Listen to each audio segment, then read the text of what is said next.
Morning students. आज हम exercise 12.2 करेंगे।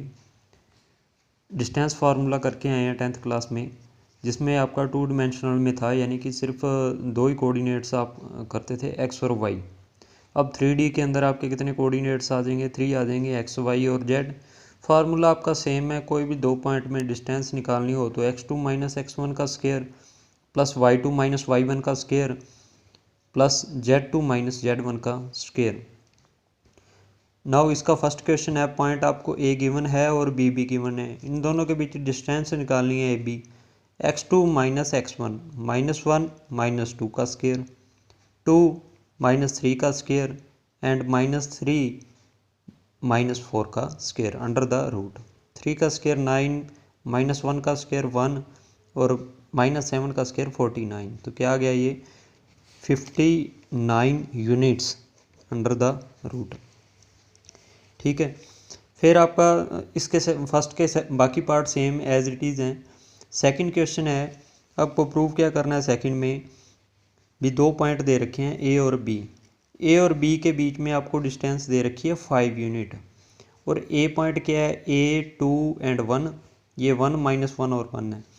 तो ए की वैल्यू निकालनी है। ए बी आपको 5 दे रखा है, ए बी के ऊपर डिस्टेंस फार्मूला लगाओ, 1 माइनस ए का स्क्वायर माइनस 1 माइनस 2 का स्क्वायर एंड 1 माइनस 1 का स्क्वायर इक्वल टू क्या अपने रखा है 5।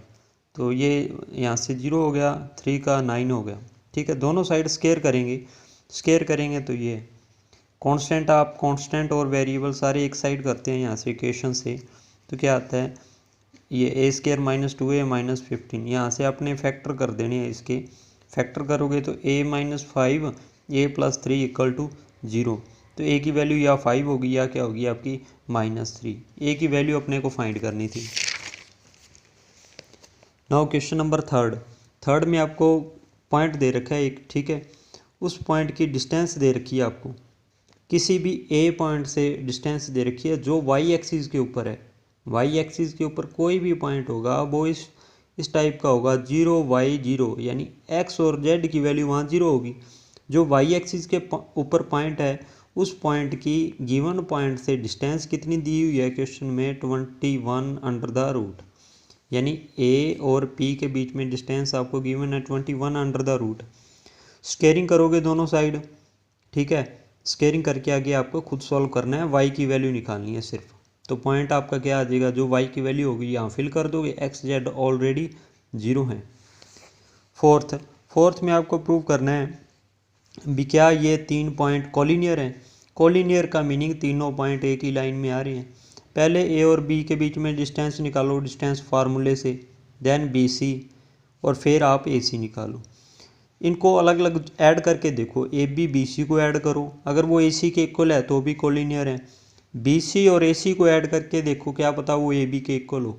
ठीक है, तो इनमें से तीनों में से किन्हीं दो डिस्टेंसेस का सम थर्ड के इक्वल अगर आ गया तो वो क्या हो जाएंगे, पॉइंट कोलिनियर हो जाएंगे। बी ए और ए सी का सम करते हैं हम।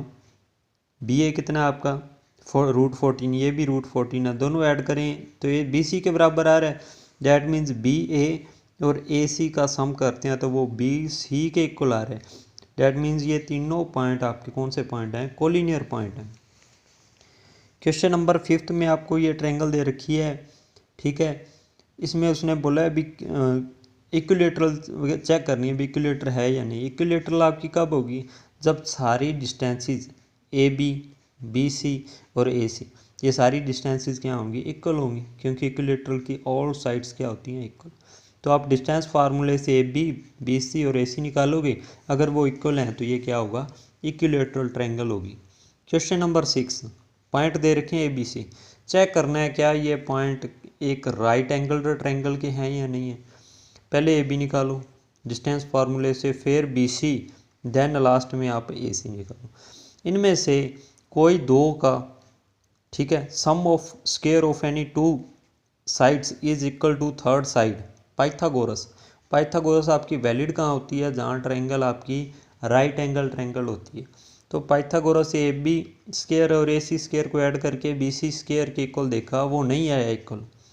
फिर बी सी स्क्वायर और ए सी स्क्वायर को ऐड करके देखा, ए बी स्क्वायर के इक्वल नहीं आया। ठीक है, देन ए बी स्क्वायर और बी सी स्क्वायर को ए सी स्क्वायर के इक्वल देखा। तो यहाँ पाइथागोरस वैलिड नहीं हो रही है तीनों केस में।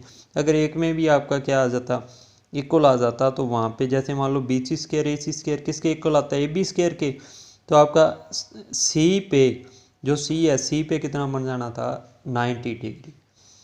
फर्स्ट अगर इक्वल होता तो आपका 90 होना था ए पे, लेकिन यहाँ पाइथागोरस वैलिड ही नहीं हो रही, तो ये क्या होगा आपका नॉट राइट एंगल ट्रायंगल होगी।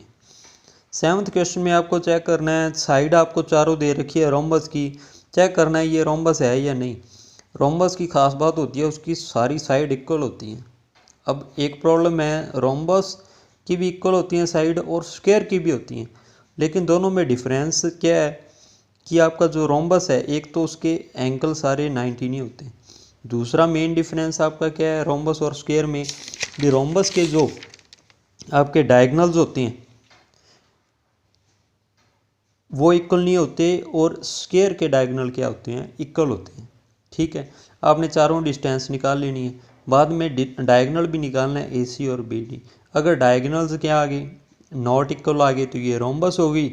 अगर डायगनल भी इक्वल आ गए तो ये क्या बनेंगे, ये एक स्क्वायर बनेंगे।